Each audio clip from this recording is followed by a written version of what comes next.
Alors, je me présente, moi je m'appelle donc Pascal Bravo, je suis à Montauban dans le Tarn-et-Garonne. Durant 15 ans, j'ai occupé en fait des fonctions commerciales, marketing, B2B, 2C, dans différents groupes et entreprises en lien avec le commerce de proximité. Ben, en fait, j'intervenais dans le développement commercial auprès de professionnels qui, eux, avaient une clientèle de particuliers. Voilà. Et puis en 2019, j'ai créé Pascal Bravo, donc conseil, avec mon objectif numéro un, ben, c'était de rendre tous ces outils marketing à toutes les entreprises ou commerces de proximité. Vous allez souvent m'entendre dire proximité, j'insiste un peu sur ça, mais c'est vraiment très important pour moi. Quelle que soit sa taille et son domaine, je voulais amener ben voilà, tout ce service marketing, développement commercial auprès de TPE, PME. Donc concrètement, je réalise des sites internet, des boutiques en ligne, je fais de la communication digitale, je fais aussi tous les supports de communication traditionnels et tous les outils de développement commercial jusqu'à la mise en place de CRM métiers et personnalisés pour les entrepreneurs. Quand ben, la mêlée numérique m'a demandé d'intervenir pour le déjeuner, je me suis dit, ben, c'est bien, je vais pouvoir évoquer moi une question que je pratique en permanence avec les entreprises avec lesquelles je travaille. Ben, c'est vraiment cette question-là. Ben, c'est penser sa communication de façon globale pour les entreprises et les commerces de proximité.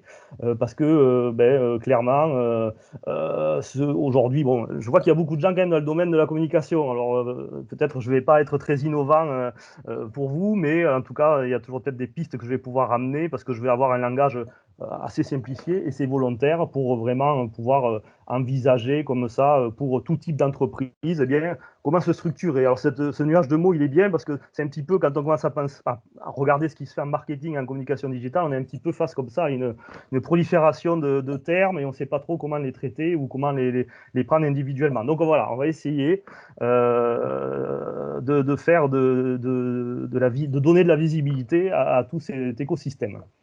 J'ai fait un petit sommaire, histoire qu'on puisse cadrer tout ça. On va faire un petit tour de la définition de la communication digitale. Je vais rappeler quelques chiffres clés, mais je vais pas, bon, j'irai assez vite sur ces éléments-là pour pas nous inonder, se polluer non plus l'esprit avec tous ces chiffres, mais on va quand même en parler un peu. Et puis on attaquera le vif du sujet, hein, passer sa communication digitale, la vision globale, hein, c'est bien ce qu'on souhaite développer aujourd'hui. Et après, les outils dont on a besoin, étape par étape, parce que ça, ben, il y a quand même un ordre. Alors, je ne suis pas un grand gourou, hein, je ne vais pas vous amener une solution toute faite et pratique et qui marche à tous les coups. Je vais simplement amener du cadre à cette réflexion quand on commence à parler de communication digitale.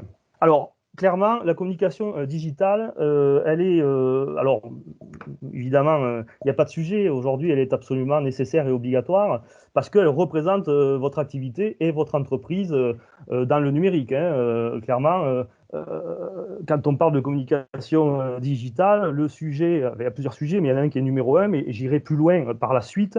Ben, elle vous représente à travers votre univers graphique. Ben oui, clairement, quand on parle de communication, on va être exactement à ce moment-là de se dire ben, comment je vais représenter mon entreprise à travers mes logos, tout mon univers graphique, pour pouvoir réaliser ben, du contenu. Hein. Ce mot contenu, il est très important puisqu'il est absolument partout sur Internet. Hein. À partir du moment où on se connecte à Internet, eh bien, on a du contenu. Alors, le contenu, c'est les vidéos, les textes, les photomontages, en fait, tout ce qu'on a sur Internet, c'est du contenu.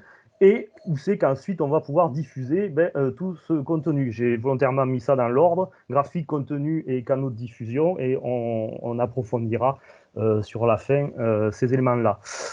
Et ensuite, trois points essentiels aussi, la communication digitale, ben, ça répond à une stratégie c'est un peu bateau ce que je vous dis, les stratégies pour atteindre des objectifs et de manière quantifiable. Mais il faut bien avoir ça à l'esprit ben, pour être quand même dans... C'est un métier de faire de la communication digitale. Et souvent, effectivement, les entreprises, la communication, c'est pas que du lifestyle. Je prends des photos de ce qui se passe dans la boîte et puis bon, on publie ça un petit peu de façon désorganisée, même si parfois ça fonctionne aussi, hein, mais ça peut pas être que ça. Donc, il y a à avoir à l'esprit ben, qu'il va falloir quand même établir une stratégie, définir des objectifs et pouvoir quantifier tout ça. Alors, je ne vais pas aller non plus très loin sur ce sujet-là, mais on va quand même l'évoquer parce que ça me semble quand même nécessaire. Alors, quelques chiffres. Alors, sans inonder, j'ai pris quelques indicateurs. Je vais résumer très vite. À la question faut-il être aujourd'hui présent sur Internet bon, là, évidemment, il n'y a pas de sujet. Évidemment qu'il faut y être. En gros, tous les Français ont un smartphone, tout le monde est sur Internet, tout le monde utilise les réseaux sociaux et tout le monde passe certainement beaucoup trop de temps sur ces différents supports. Donc oui, l'Internet aujourd'hui, communiquer sur Internet est absolument fondamental pour toute entreprise de toute taille. Avoir à l'esprit aussi les sites les plus visités, Google. En numéro 2, YouTube, c'est les chiffres récents de 2021. Et le troisième, c'est Facebook. Pourquoi je vous dis ça? Et on va le voir après, Google, qui est un moteur de recherche, c'est lui finalement qui va vous faire remonter quand on va chercher une activité qui va être la vôtre. C'est dans Google que vous allez apparaître en numéro 1. Donc ça, on va le traiter par la suite. Vous verrez que Google, c'est quand même c'est un outil indispensable, hein, clairement. YouTube, bon, mais forcément, on comprend bien que le contenu, hein, j'évoque le sujet du contenu, mais YouTube, c'est les vidéos. Et c'est un contenu qui est très apprécié sur Internet. Donc, effectivement, on peut tout à fait comprendre qu'ils sont en deuxième position. Et Facebook, eh bien ça, je le montre quand même parce que Facebook, on a quelquefois tendance à penser que c'est démodé, que c'est passé, que c'est plus d'actualité. Mais Facebook, ça reste quand même le réseau social aujourd'hui le plus utilisé en France. Enfin, juste après YouTube. Mais en tout cas, pour les entreprises, Facebook, alors, j'ai pas d'action chez Facebook, mais c'est quand même un outil fantastique de communication digitale sur les réseaux sociaux. Voilà. Mais je détaillerai ensuite un peu plus avec précision les réseaux sociaux. Donc voilà. Alors, il n'y a que des avantages à la communication digitale, hein, de toute façon, ça c'est évident. J'avais mis quelques points qui me semblent, moi, essentiels pour les entreprises et les commerces, hein, puisque cette intervention est vraiment ciblée pour ces gens-là, hein, petites TPE, PME, artisans, entrepreneurs indépendants, de proximité, hein, qui ont un rayonnement local. Et oui, il n'y a que des avantages, hein, être très précis, hein, on va pouvoir cibler avec beaucoup de précision les clients qu'on veut atteindre par les réseaux sociaux. Être concurrentiel et veille concurrentielle, on a tendance à ne pas le mesurer, mais les réseaux sociaux et le digital, ça permet d'aller voir ce que fait les copains, hein, les concurrents, donc de pouvoir se positionner avec des offres pour venir aussi être pertinent par rapport à ses clients, voir ce qu'ils font eux et voir comment ça réagit. Finalement, ça nous donne énormément de données sur ce qu'on peut faire. Ça va créer du lien. Alors ça, c'est indéniable, hein, être présent sur le digital, ça crée du lien très direct avec les clients et votre communauté. Hein. Ce mot communauté, il va souvent revenir parce que c'est ce qu'on cherche à créer aussi quand on fait de la communication digitale. Ça va améliorer le référencement. Sur les moteurs de recherche, eh bien oui, déjà, si on est présent sur les réseaux sociaux, Menuisier, Tarn-et-Garonne, Montauban, eh bien, si on communique sur les réseaux sociaux, eh bien, on va remonter dans les moteurs de recherche. Donc, c'est une première étape, en tout cas, pour être vu sur Internet. Être vu comme on le souhaite. Alors ça, c'est quand même, c'est la base de vouloir faire une communication. C'est à un moment donné, on souhaite être maître de son image et donc on va travailler ces outils de communication pour être vu comme on le souhaite. Parce que un entrepreneur tel qu'il soit, lui, il sait ce qu'il propose, tout ce qu'il peut faire, mais être capable de le retranscrire en identité visuelle, c'est un exercice qui est toujours un petit peu plus délicat. Donc, ça permet quand même ça d'être vu comme on le souhaite. Service après-vente, relation client. Ça, on le mesure peut-être pas assez, mais c'est un outil de relation client, les réseaux sociaux, qui est absolument extraordinaire. Un exemple, moi j'ai un client menuisier qui est présent sur Internet, qui trouve des clients comme ça, pas que, hein, attention, je n'oppose jamais digital et traditionnel, hein, c'est aussi très important. Une commande d'un escalier, et au fur et à mesure de l'avancement des travaux de l'escalier, eh bien, il envoyait à son client par Messenger, par Facebook, eh bien, des photos de la réalisation de l'escalier du client. Et le client réagissait en disant ah, bon, ouais, super, ah, tiens, j'ai une question, est-ce qu'on pourrait faire ça? Enfin, là, en termes de relation client, on est quand même on est top niveau. Et ça permet ça, quoi. Il y a même des entreprises, c'est parfois plus simple de les contacter par un réseau social que directement par téléphone. Hein. On en est là dans certaines entreprises, c'est exactement ça. Relation presse, alors ça c'est une conséquence, mais quand on est bon sur sa communication digitale, qu'on est bon sur sa présence Internet, eh bien on intéresse aussi des journalistes qui peuvent être locaux, mais aussi de la presse professionnelle, parce que ils sont à la recherche de contenu. Et quand ils voient qu'une entreprise est dynamique sur un sujet ou localement, hein, pour une clientèle locale, eh bien, ils vont être à la recherche de contenu intéressant et déjà, il va y avoir des choses établies et pertinentes pour eux. Donc, ça arrive assez régulièrement que ben, des journalistes contactent des gens qui ont une bonne présence sur le digital. Donc, vous voyez, c'est aussi un outil indirectement qui amène ça. Et enfin, un outil de management, et ça, je m'en aperçois de plus en plus, c'est un outil vraiment très intéressant pour fédérer l'équipe, essentiellement sur l'aspect commerce, bien entendu. Mais quand on fait des publications de l'entreprise, notamment pour la force de vente, alors moi, quand je dis force de vente, ça va être bon, les vendeurs dans un magasin, mais aussi des commerciaux hein, qui peuvent aller sur le terrain, voir des professionnels ou des particuliers. Et en fait, le fait de publier et d'avoir une dynamique dans sa stratégie digitale, eh bien, on va parler de produits de l'entreprise, de savoir-faire, on va mettre en avant des gens de l'équipe, et tout ça, ça crée vraiment à chaque fois des choses très positives, et les retours des équipes lors des réunions sont toujours très sympas, parce que ben, ça met en valeur leur travail, ça leur permet d'identifier et d'avoir des éléments de langage.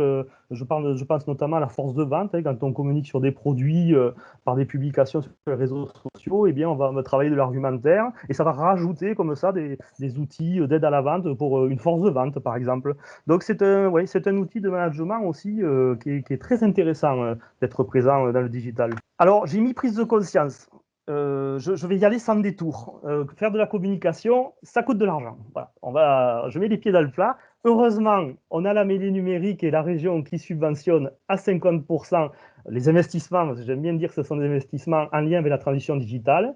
Mais clairement, faire de la communication, que ça soit externalisé ou en interne, eh bien oui, ben, ça coûte de l'argent, hein, clairement.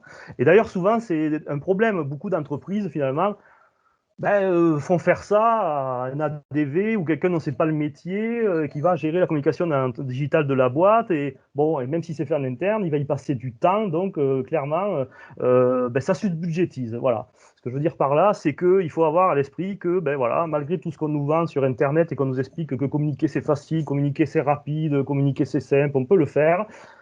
Alors là, je prêche pour ma paroisse, mais il ne faut pas hésiter à se faire accompagner par des professionnels. Il y a certainement il y a tout type d'agence, tout type de savoir-faire dans ce domaine, et certainement, tout près de toutes les entreprises, on a des gens très pertinents pour pouvoir vous accompagner au quotidien dans votre communication.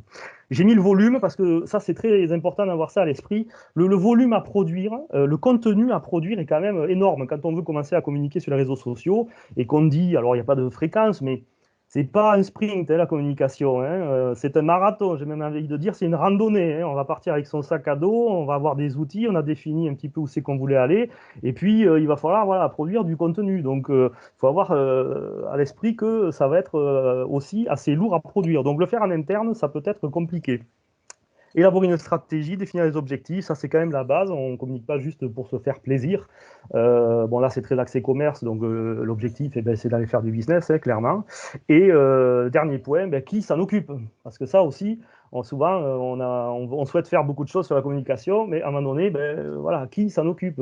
Qui va mettre en place le calendrier de publication? Qui va être la relation avec ben, un conseiller extérieur, hein, enfin, qui va faire le pivot comme ça avec tous les éléments qui vont remonter dans l'entreprise et dans ceux que l'on souhaite réaliser. Mis par exemple, donc c'est très axé commerce et entreprise, hein, quelques pistes, comment on définit des objectifs. Hein, voilà, il y en a plusieurs des objectifs, être visible, se faire connaître, informer ses clients, véhiculer une image. Bon, moi je retiens un, parce que finalement tous ces objectifs mènent à ça, ben, c'est développer le chiffre d'affaires. Hein, voilà, hein, dans cette logique évidemment d'approche pour les TPE, PME. On va commencer à rentrer maintenant dans le vif du sujet et je vais de suite aller dans la vision globale, comme ça on va comprendre de quoi on parle immédiatement. Voilà, pour moi, alors ce n'est pas les seuls outils qui existent, c'est pour moi, je pense, le minimum qu'une entreprise, telle qu'elle soit, doit avoir. Alors le numéro un, bien entendu, je le répète, c'est Google et Google My Business, mais je détaillerai par la suite. Le numéro 2, pour moi, hein, c'est d'être présent sur les réseaux sociaux. Le numéro 3, en même temps, c'est une phrase à la mode, mais en même temps avec le site internet, bien entendu. Et l'outil, celui-là, il le faut absolument, et j'en parlerai tout à la fin, le CRM. Parce que toutes les données qu'on va récupérer de tous ces outils qui vont être mis en place, eh bien, il va bien falloir les centraliser quelque part. Et ça sera le CRM, mais je vous détaillerai avec un peu plus de précision ce qu'est un CRM à la fin. Alors, celui-là, je l'aime bien parce qu'il est encore plus clair. L'objectif, c'est d'être autour de notre client ou de notre prospect, hein, puisque on cherche à avoir des clients fidélisés, animer notre réseau de clients, mais aussi obtenir de nouveaux clients. Donc, on va l'entourer, hein, mon entreprise, hein, qui est physique, elle, les réseaux sociaux, le site Internet, le Google My Business, voilà, tout ça va être en interaction permanente avec les clients. Les clients vont nous connaître parce qu'ils vont faire une recherche par le Google My Business, ça va renvoyer sur le site, il va renvoyer sur les réseaux sociaux, voilà. On va créer de l'échange comme ça. Alors, particulièrement apprécié des chefs d'entreprise, j'ai fait une petite méthode mathématique très simple qui évoque le sujet vraiment de façon, je pense, on ne peut pas mieux comprendre. Hein. Mon entreprise, plus d'être présent sur Google My Business, plus d'être présent sur les réseaux sociaux, plus d'avoir mon site internet, eh bien, d'une façon ou d'une autre, ça va se convertir en chiffre d'affaires. Alors là, évidemment, c'est hein, je le répète, hein, c'est un marathon, hein, ça ne se fait pas du jour au lendemain, ça se construit, ça se fait sur la durée et on va pouvoir voir forcément à un moment donné les résultats si on met en place tous ces éléments. D'ailleurs, regardez, si on enlevait par exemple, eh bien, on n'aurait que mon entreprise et on n'aurait pas tous ces outils-là, eh bien, on se coupe quand même d'une grande partie d'un réseau de communication auprès de sa clientèle. Hein, si on n'est pas sur Google My Business, ou si on n'a que les réseaux sociaux, mais pas de site, ou le site, mais pas les réseaux sociaux. Bon, voilà. Pour moi, il faut avoir ces trois éléments indispensables au développement commercial. Celui-là, je l'aime bien parce que c'est comment on fait du chiffre d'affaires. Alors, comment on fait du chiffre d'affaires? Nombre d'acheteurs multiplié par fréquence d'achat multiplié par somme dépensée égale chiffre d'affaires. Et en fait, on voit que notre écosystème digital, en haut, vous voyez, j'ai fait des petits dessins très simples. Celui-là, il plaît beaucoup aux chefs d'entreprise, en principe. L'écosystème digital, eh bien, il a un rôle systématique et à chaque fois, à toutes les étapes. Hein. Quand on est présent sur les réseaux sociaux, qu'on a une communication digitale, eh bien, on va faire grossir notre offre d'acheteur potentiellement. On va aussi augmenter notre fréquence d'achat et on agit aussi sur la somme dépensée. Un exemple tout simple, moi je travaille avec un artisan boulanger-pâtissier. Et là, ce week-end, c'était la fête des mères. Donc pour lui, je gère sa boutique en ligne ainsi que ses réseaux sociaux. Et bien, quand c'est la fête des mères, on a communiqué toute la semaine sur la fête des mères avec les nouveautés en pâtisserie, la possibilité de commander en ligne ou au magasin. Et bien, effectivement, on le voit immédiatement. Hein, les gens voient les publications, se connectent sur le site, font des commandes. Donc, on est bien sur la fréquence d'achat. On augmente bien notre panier parce que les gens sont posés, ils ont la boutique en ligne, donc ils peuvent regarder un petit peu tout ce qui se fait. Ils peuvent, du coup, prendre plus de produits et on obtient bien du chiffre d'affaires. Voilà. C'est un des outils hein, qui vient en support avec tout le reste. Et voilà, encore une fois, j'enfonce le clou, mais communiquer dans le digital, c'est extrêmement important.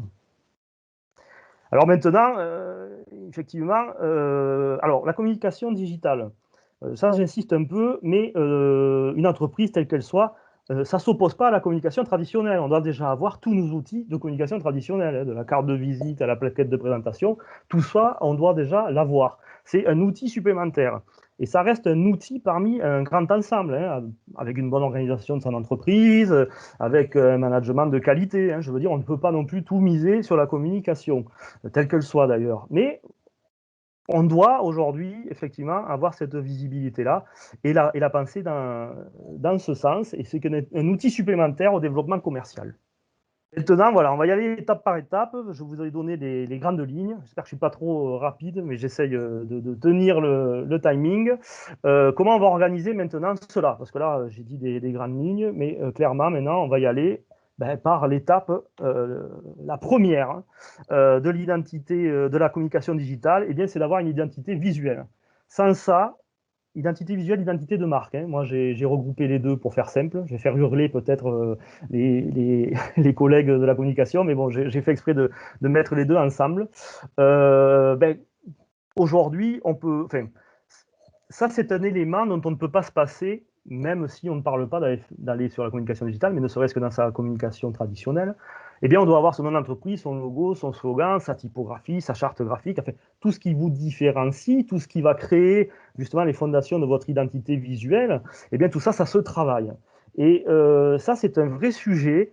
Je pense qu'il y a beaucoup trop d'entreprises qui perdent du temps à essayer de se le faire soi-même, alors qu'il vaut mieux aller s'adresser, alors je presse aussi pour ma paroisse, mais il vaut mieux aller s'adresser à un professionnel. Alors oui, il faut comparer évidemment les tarifs et les prestations, mais il ne faut pas hésiter à aller voir quand même quelqu'un dont c'est le métier. D'abord parce que c'est un œil extérieur et certainement, il va vous amener des éléments beaucoup plus pertinent, et puis surtout il va être extrait de votre quotidien, donc il va pouvoir cibler des choses précises, et puis c'est son métier.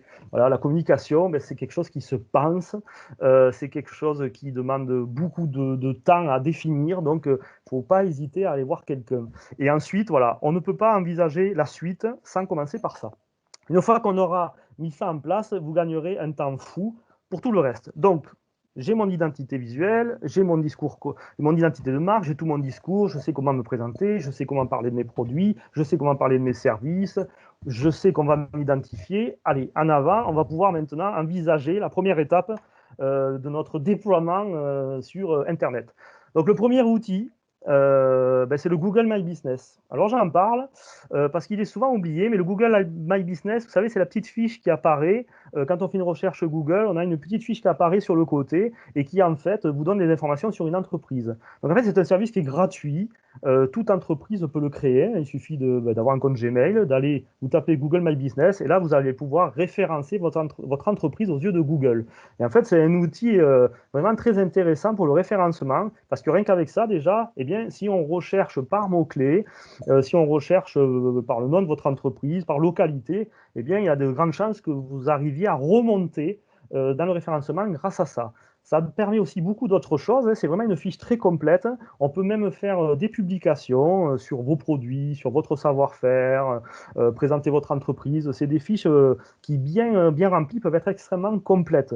Ce n'est pas un réseau social, hein, malgré tout, mais ça va permettre quand même d'avoir un lien déjà avec vos clients. Donc, c'est vraiment le premier outil. Et surtout, sur le Google My Business, il y a des petits icônes, sites web. Donc, si vous avez un site web, ben, les gens vont pouvoir aller directement sur votre site web en passant par là. Ils vont pouvoir vous envoyer des SMS. Ils vont pouvoir prendre contact avec vous via des messageries directes. Donc, voilà, c'est évidemment pas le seul outil qu'il faut avoir, mais c'est le premier outil. Alors, vous avez compris mon attachement aux réseaux sociaux, communication digitale égale être présence obligatoire sur les réseaux sociaux. Ça me semble complètement indispensable. Ça, c'est incontournable. Hein. On recrute, on fidélise nos clients sur les réseaux sociaux. Les réseaux sociaux, c'est la vie virtuelle. Hein.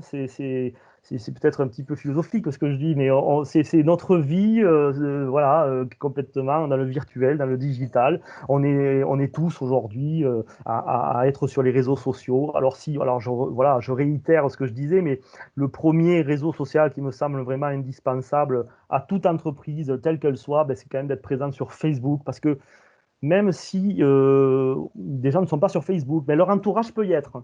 Et le réseau social, c'est ça aussi. C'est l'entourage qui peut voir une publication liée à une activité professionnelle et qui peut dire à quelqu'un qui n'a pas, ah, tiens, t'as vu, j'ai vu que telle entreprise proposait ça, tu n'étais pas à la recherche de ça. Bon, voilà, on peut atteindre les gens indirectement. LinkedIn, bien entendu, ça aussi, il faut être au minimum. Pour moi, Facebook et LinkedIn, c'est les deux réseaux sociaux sur lesquels il faut être. Après, Instagram aussi. Alors après, ça dépend des activités. Hein. Je ne vais pas m'étendre là parce que c'est un sujet assez long. Mais chaque réseau social, évidemment, a des correspondances d'âge, de typologie client. Mais bon, pour la plupart des entreprises de proximité, commerce et entreprises, être déjà présent sur Facebook et LinkedIn, ça me semble voilà, complètement incontournable. Et c'est là qu'on est dans le sujet de créer du contenu à fond, puisque là, eh bien, il va falloir publier, j'allais dire en masse, hein, parce que si on publie ne serait-ce qu'une fois par semaine, eh bien, on va se retrouver à devoir créer quand même un peu plus de 50 publications. Bon, si on publie un peu moins, eh bien, on n'en aura pas 50, mais enfin 20, mais en fait, ça représente quand même du volume. Et là, l'outil de base de la présence des réseaux sociaux, ben, c'est le calendrier de publication. Et ça, eh bien, il faut le déterminer et adopter une stratégie qui corresponde après effectivement à l'entreprise et à ce qu'on souhaite y faire, et des fréquences de publication pour structurer tout ça. Voilà. J'allais dire, il a déjà dit, mais je le redis. Voilà, les réseaux sociaux, c'est pas que du lifestyle, hein, c'est pas que je prends en photo ce qui se passe, sans cohérence. Voilà, on communique, voilà, on le fait de façon professionnelle et réfléchie dans l'objectif de faire quelque chose. Mais les réseaux sociaux, c'est un outil formidable pour envoyer sur le site internet, parce que c'est ça l'objectif. Et quand on publie sur les réseaux sociaux, c'est de faire venir les clients sur son site internet et aussi de faire venir les clients dans sa structure physique, hein, c'est-à-dire les meilleurs postes, pour moi, c'est les postes qui vont attirer avec une image intéressante, un petit texte très court qui donne envie soit d'aller sur le site internet, soit d'aller appeler directement pour avoir des renseignements, des informations. L'outil aussi indispensable, en même temps, il le faut, c'est le site internet. Comment aujourd'hui on peut envisager de ne pas être présent sur internet avec un site? C'est juste pas possible, hein. Alors je le résume très simplement, hein. Le site internet, c'est le commercial disponible 24 sur 24, 7 jours sur 7. Et puis surtout, le site internet, c'est chez vous, parce que bon, le réseau social, on est quand même chez Facebook, donc tout est quand même cadré Facebook. Quand le client est sur votre site internet, alors là, on va pouvoir aller beaucoup plus loin dans la présentation de son savoir-faire, de son entreprise, de tout ce qu'on peut y faire. Et il doit être absolument vivant. Il n'y a rien de pire qu'un site internet, on en voit encore trop souvent, où on se connecte, la dernière actualité, elle a déjà 5-6 ans. Alors là, c'est juste une catastrophe. Et ensuite, j'ai mis un mot en gras, parce que ça me semble extrêmement important, sur le site internet, c'est qu'il soit responsive. Responsive, ça veut dire qu'il va s'adapter à tous les formats d'écran. C'est-à-dire que vous soyez sur tablette, sur téléphone portable, le site internet s'adapte. Alors il faut qu'il s'adapte en termes de taille, mais en termes de contenu aussi. On ne va pas pouvoir avoir les mêmes contenus sur un site internet écran confortablement installé derrière son ordinateur et sur un téléphone portable. Et là, il y a une vraie réflexion à avoir aussi.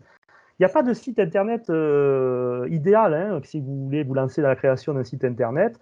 Et il faut le voir aussi en plusieurs étapes. La base, on va dire, c'est avoir une seule page qui présente de façon très efficace l'entreprise. Pas trop de texte. Ça, c'est assez insupportable. Les sites où il y a du texte en pagaille, on n'a pas envie de les lire. Donc voilà, une première page qui présente assez rapidement ce que vous faites, qu'on comprenne très vite ce que vous proposez et qui va donner envie d'aller plus loin. Et ensuite, on aura des pages où là, on pourra aller beaucoup plus loin pour préciser son activité. Et après, idéalement, dans beaucoup d'activités aujourd'hui, et de commerce notamment, moi, je pense que voilà, avoir une boutique en ligne, alors peut-être pas avec tous les produits, mais en tout cas, au moins le 20-80, qu'on puisse commander directement, ça me semble aujourd'hui aussi, ça fait partie des standards dans lesquels il faut être. Et en plus, ce site internet et la boutique en ligne, même si les gens ne commandent pas forcément sur la boutique en ligne, ce sont aussi des clients de votre commerce physique ou de l'entreprise physique. Donc, ils peuvent prendre des renseignements. Enfin, je suis en train de dire, mais on le fait tous en fait. On est tous comme ça aujourd'hui. Quand on cherche à acheter, quand on cherche à s'équiper, on va sur Internet. Alors, parfois, on ne commande pas directement sur le site, mais en tout cas, on prend des informations. Et j'y reviens encore, veille concurrentielle. C'est quand même, c'est quand même extrêmement intéressant aussi dans sa politique de communication digitale, d'aller voir ce que font les concurrents, parce qu'il y a des idées qui sont aussi très intéressantes et qu'on va pouvoir récupérer, adapter, modifier, comme nous, on a envie que ça ressorte. Donc, voilà, c'est un grand ensemble. Alors, dernier élément pour moi d'une communication digitale réussie. Alors, je ne vais pas aller trop loin sur ce sujet-là parce qu'il y aura une intervention le 8 juin, semaine prochaine, par Thierry Arène qui vous parlera des CRM. Alors, j'en parle un petit peu malgré tout. Le CRM, j'avais envie de le mettre dès le départ. Puis je me suis dit, bon, je vais le garder pour la fin, j'en parlerai quand même. Mais le CRM, pour ceux qui ne savent pas, alors excusez mon accent anglais qui n'est pas très bon, hein, c'est Customer Relationship Management. Voilà, vous avez vu l'état des dégâts. Je vais vous le faire en français, c'est gestion de la relation client. Et ça, le CRM, pour faire court, eh bien, c'est un endroit, on va pouvoir centraliser, sauvegarder, gérer et exploiter toutes les interactions, les points d'interaction avec les clients, les prospects et l'entreprise. Et ça, c'est absolument nécessaire et indispensable, à mon avis, pour tout type d'entreprise, qu'on soit tout seul à travailler, qu'on ait une équipe de plusieurs personnes.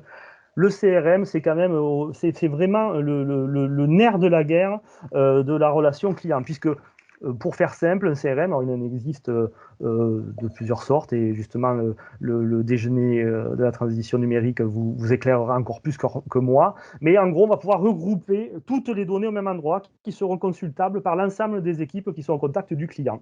Un exemple, j'ai un électricien chauffagiste, tous les ans quand je l'appelle, c'est insupportable, hein. Ça fait 8 ans que je suis client chez lui, il y a une dizaine de personnes à travailler. À chaque fois que je l'appelle, il me redemande mon numéro de téléphone, mon nom, mon prénom, mon adresse et mon adresse mail. Et à chaque fois, je lui dis, mais je suis déjà client chez vous.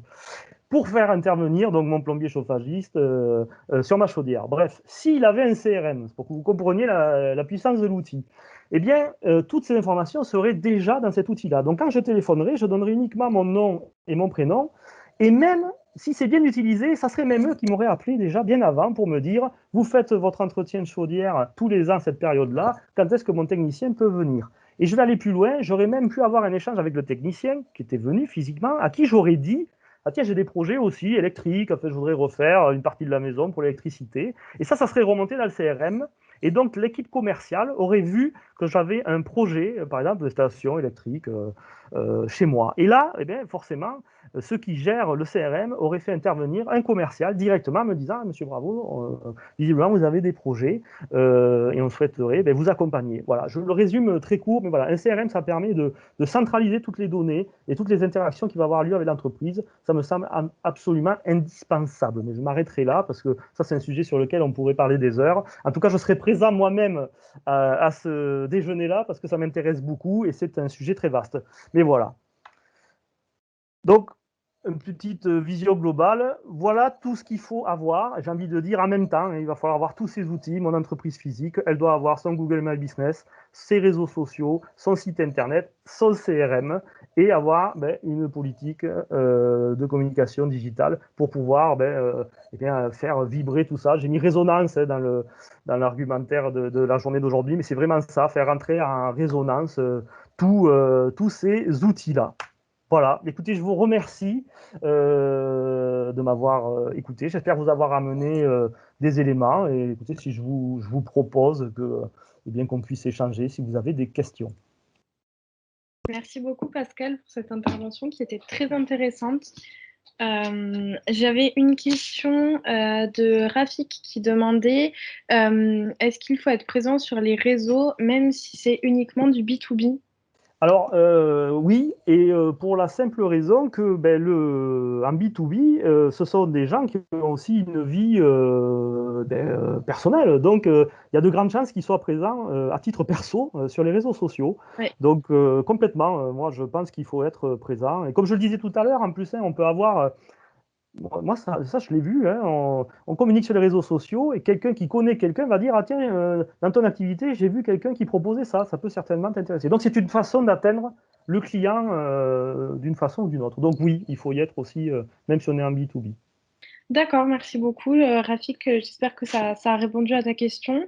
Merci encore d'avoir inauguré ces déjeuners de la Transphonium. Comme vous l'avez dit, la semaine prochaine, donc, il y aura une intervention réalisée par Thierry Arène qui sera spécifique au CRM. Je vous ai mis le lien dans le chat pour vous inscrire. Voilà, n'hésitez pas à vous inscrire. Il y en aura également un la semaine suivante qui sera plus sur l'organisation et les process. Voilà, en tout cas, si vous avez des questions, vous pouvez nous contacter à l'adresse transphonium@lamele.com et moi, je me ferai un plaisir de vous répondre. Voilà, je pense qu'on a fait un peu le tour. Encore merci Pascal pour cette intervention et puis à très vite pour un prochain déjeuner Transphonium. Merci à tous, au revoir. Merci, au revoir.